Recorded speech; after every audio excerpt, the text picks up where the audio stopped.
Assalamualaikum warahmatullahi wabarakatuh. Perkenalkan, saya dengan Dr. Muhammad Yuda. Saya dari berdasarkan FKUI RSCM akan mempresentasikan tentang ataksia. Di sini ataksia sendiri adalah suatu gangguan dari neurologi yang mengakibatkan adanya koordinasi eh, dari gerakan otot yang volunter. Jadi kehilangan untuk koordinasi dari otot gerakan otot yang secara volunter. Nah, ataksia sendiri itu tidak spesifik untuk manifestasinya yang berimplikasi kepada disfungsi dari bagian dari nervous system ya seperti cerebellum. Tipe-tipe ataksia sendiri terdapat 50 sampai 100 tipe dari ataksia, tetapi kita bisa mengklasifikasikan menjadi tiga subbagian besar. Yang pertama adalah ataksia herediter yang dapat diturunkan melalui keluarga dan secara genetik. Yang kedua adalah idiopathic late onset cerebellar ataxia atau ILOA. Ini adalah kerusakan cerebellum yang progresif dan belum bisa dijelaskan. Dan juga adalah acquired ataxia, yaitu didapat melalui stroke ataupun dari gangguan otak. Untuk ataxia herediter atau bisa disebut dengan Friedreich ataxia, ini adalah tipe ataksia yang paling sering ditemukan dan terjadi pada sebagian daripada kasus-kasus ataksia. Untuk gejalanya sendiri biasanya diawali dengan timbul pada waktu masa kanak-kanak pun masa remaja di antara usia 8 sampai dengan 15 tahun. Nah, ini ditransmisikan eh, secara autosomal recessive inheritance. Nah, yang di sini bisa kita temukan pada terdapatnya region yang tidak di-coding dalam gene atau kromosom 9. Dari pemeriksaan fisik atau klinis, kita bisa menemukan ini terdapat adalah inisial simptomnya yang bersifat progresif, ya berupa dari gangguan gait yang diikuti pada semua bagian dari tungkai selama 20 tahun. Nah, untuk kesamaan terjadinya periode ini seperti pada kaki, ankle dan tendon refleks pasien itu mengalami cerebral atresia. Ada juga untuk gangguan dari joint position sense atau gangguan dari proprioceptif dan juga getaran pada kaki. Nah, kelemahan pada kedua tungkai juga bisa didapatkan juga pada kedua lengan. Dan ini didapatkan juga pada tipe yang UMN dan LMN ataupun variasi dari keduanya. Untuk plantar extensor sendiri dapat berespon menggangguannya itu pada usia 5 tahun. Bisa kita lihat kadang-kadang juga didapatkan kardiomiopati yang dapat dideteksi atau abnormalitas lain seperti gangguan daripada gangguan visual termasuk dari optik atrofi, nistagmus, parestesi, tremor atau kehilangan fungsi dari pendengaran, vertigo, spastisitas, adanya nyeri pada kaki dan juga dapatnya diabetes mellitus. Nah, ataksia sendiri sering dikaitkan kepada vitamin E defisiensi. Nah, ini adalah tipe yang sangat jarang terjadi pada ataksia yang biasa ditandain pada masa anak-anak. Jadi kekurangan dari vitamin E sendiri itu akan menyebabkan dari kerusakan dari saraf. Simptom yang bisa kita lihat hampir sama seperti Friedreich ataxia, tetapi simptomnya itu akan berkurang dengan pemberian dari suplemen vitamin E. Selanjutnya adalah ataksia telangiectasia. Ini merupakan tipe yang sangat jarang pada ataksia yang terjadi pada satu banding 100.000 bayi. Untuk gejalanya sendiri bermula pada usia awal dari anak-anak yang berkembang progresif seiring dengan bertambahnya usia.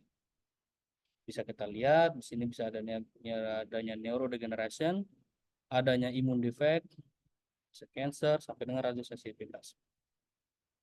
Untuk ataksia telangiectasia ini didasarkan pada temuannya daripada eh, didapatkan adanya suatu klaster dari pembuluh darah eh, pembuluh darah pada mata yang disebut dengan telangiektasis.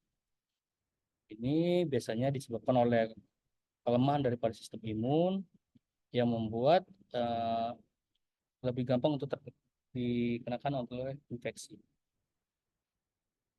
Selanjutnya adalah sensori ataksia. Hasil yang bisa didapat dari gangguan dari proprioception sendiri itu berupa gangguan dari sensor saraf perifer, jarak sensorik, posterior column, dan juga medial lemniscus.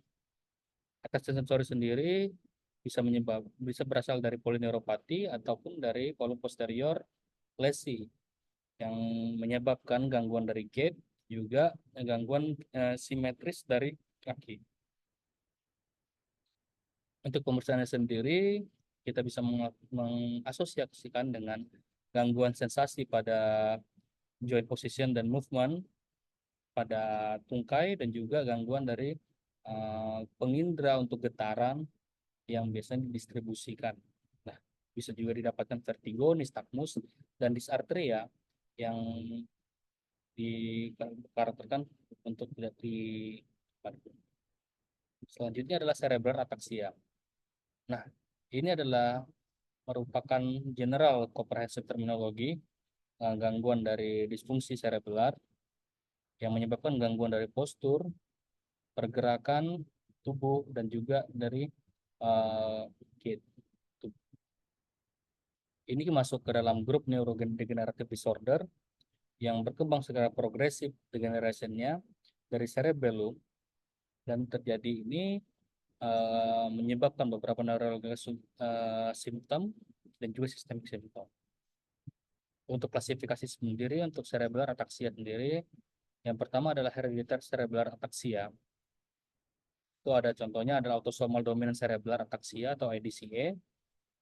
Ini ada yang merucut menjadi beberapa tipe, ada yang episode ataxia tipe 1 sampai 6, spinocerebellar ataxia atau SCA subtype 1 sampai 28, dan juga ada dentatorubral pallidoluysian atrophy. Penyebabnya sendiri adalah adanya lesi hemoragik ataupun iskemik pada otak. Bisa didapatkan juga pada pasien dengan yang mengalami tumor atau cerebral angle tumor atau CPA, pasien-pasien dengan sklerosis yang progresif dari cerebellum, adanya cerebellum yang mengalami trauma akibat disebabkan oleh head injury, gangguan dari cerebrovaskular, pontonocerebellar hypoplasia, granulocellular hypoplasia dari cerebellar vermis. Yang kedua adalah autosomal recessive cerebral ataxia. Ini dikaitkan sendiri dengan adanya defek pada gennya, terutama pada locus gen.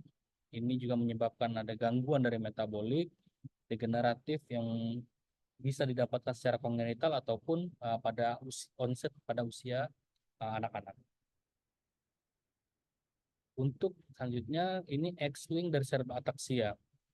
Ini bisa didapatkan adanya fragil dari tremor ataxia dan juga dengan mitokondrial cerebral ataxia. Selanjutnya adalah sporadik cerebral ataxia.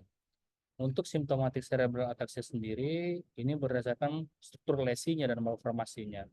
Penyebabnya adalah pertama toksisitas, pertama adalah alkohol, kedua drugs seperti obat-obatan antiepileptik, benzodiazepin, lithium, antineoplastik, ataupun zat-zat lainnya seperti heavy metal, termasuk itu adalah merkuri ataupun chemical yang bersifat solvent ataupun pestisida. Bisa didapatkan juga gangguannya dari endokrin berupa hipotiroidisme, malabsorpsi dari gangguan seliak ataupun gluten ataksia, dan vitamin defisiensi, dan juga miscellaneous yaitu para neoplastic syndrome, demyelinating disorder, dan inflamasi yaitu Whipple disease. Juga didapatkan dari idiopatik yang merupakan contohnya adalah multiple system atrophy atau MSA, idiopathic late onset cerebral ataxia atau ILOS SCA. Nah, untuk tampilan klinisnya sendiri didapatkan juga asthenia. Pasien-pasien juga dapat mengalami dysphagia, nystagmus, scanning speech, heaviness limb, hipotonisitas, dismiss DTR, movement decomposition, dysmetria, ada juga rebound phenomenon yang bisa didapatkan pada pasien dan adanya dysdiadokinesia, intentional tremor, dan juga ada cardinal feature seperti nystagmus, adanya gangguan daripada berbicara dan intentional tremor. Jadi ini adalah spinocerebellar ataxia dari sebanyak grup yang disebabkan oleh inherited neurodegenerative disorder. Ini disebabkan oleh cerebellar dysfunction dari cerebellar. Ini bukan manifestasi khususnya dari progresif ataxia. Nah, gejala yang timbul pada pasien terjadi biasanya pada usia setelah usia 18 tahun. Nah, bisa kita lihat di sini sebenarnya cerebellar ataxia ini inherited atau dominan. Jadi kita bisa lihat ini autosom dominan dengan efek pada perempuan dan laki-laki adalah sama. Jadi begitu ada orang dengan affected parent dan ataupun unaffected parent, ini akan mengkombinasikan dari uh, separuh dari jumlah populasi keturunannya mengalami spinocerebellar ataxia. Untuk antisipasi dan penetrasinya sendiri, ini kita bisa mendiagnosis lebih awal untuk gejala-gejalanya dan meningkatkan dari severitas dari generasi dalam keluarga. Dengan kata lain sendiri untuk affected child atau itu bisa dapat memiliki simptom yang lebih berat daripada orang tua yang mewariskan dari affected spinocerebellar ataxia ini. Nah, pada banyak tipe dari SCA sendiri, untuk penetrasi sendiri sangat tinggi. Ini berarti hampir semua orang itu akan berkembang untuk simptom-simptomnya dan akan dialami hampir seumur hidupnya. Ini kita bisa lihat antara hubungan dari SCA tipe 1 sampai dengan 10 dengan beberapa tipe dari ataksia yang bisa didapat, yaitu bisa kita lihat adanya refleks yang aktif, adanya perlambatan dari movement dari pergerakan mata, kadang-kadang diikuti juga dengan demensia ataupun muscle weakness, sensory loss, visual loss, ataupun occasional seizure. Ini kita bisa lihat MRI ini menunjukkan adanya dua dari cerebellum yang mengalami atrofi pada pasien yang SCM. Dan juga di sini disebutkan adalah episode ataksia. Jadi kan bisa dikenal juga dengan paroxysmal ataxia. Yang karakteristik sendiri itu termasuk dysarthria, tremor dan nystagmus yang bisa berakhir dalam hitungan menit ataupun dari hitungan jam. Nah, bisa kita lakukan investigasi melalui darah, bisa diasosiasikan melalui adanya kekurangan dari vitamin B12.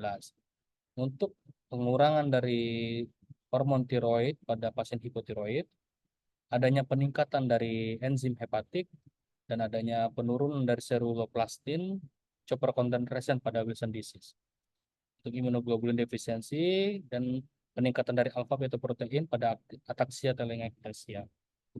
Untuk antibodi sendiri bisa kita lihat pada Purkinje cell. Nah, kalau untuk dilakukan pemeriksaan cerebrospinal, ini tuh menunjukkan adanya peningkatan dari protein pada cerebropontin angle tumor, khususnya pada kasus acoustic neuroma, brainstem ataupun dari spinal cord tumor, hipotiroidisme, dan juga beberapa polineuropati. Imaging bisa kita lihat di sini untuk CT scan sendiri itu sangat berperan penting untuk mendemonstrasikan dari adanya dari posterior fossa tumor ataupun malformasi, sehingga kita bisa melihat adakah cerebral infarct ataupun hemorrhage, dan adakah cerebral atrophy yang diasosiasikan dengan degenerative disorder. Evok potential testing ini khususnya kita gunakan pada optic pathway ya. Ini akan sangat berguna untuk mengevaluasi pasien-pasien yang kita suspek dengan multiple sclerosis. Bisa kita lakukan pemeriksaan juga chest X-ray dan ekokardiografi yang akan menunjukkan adanya kardiomiopati yang diasosiasikan kepada Friedreich ataxia. Pada X-ray sendiri juga kita bisa melihat adanya tumor pada paru-paru yang menunjukkan adanya paraneoplastic cerebral degeneration. Bisa kita lakukan pada pasien yang mengalami juga vestibular disorder menggunakan audiometri yang berguna untuk melihatkan adanya auditory impairment. Bisa kita melakukan juga elektronistagmografi dan untuk menunjukkan adanya karakter nystagmus ataupun auditory evok response yang akan melokalisasi dari vestibular disease pada vestibular peripheral pathway. Untuk manajemen sendiri, ini untuk bahan-bahan yang mengandung intoksikasi harus di-clearkan. Vitamin defisiensi juga harus di-cover dengan suplemen yang adekuat. Gangguan-gangguan endokrin harus bisa kita tangani. Levohydroxytryptophan dan iron chelation sendiri juga. Untuk pasien-pasien yang mengalami ataxia tersebut juga dapat kita lakukan genetic counseling dan pemeriksaan dari SGOT SGPT. Pasien juga dapat kita berikan pada yang autosomal dominan acetazolamide itu sangat berpengaruh. Ya, terima kasih kepada dengar. Saya akhiri dengan wassalamualaikum warahmatullahi wabarakatuh.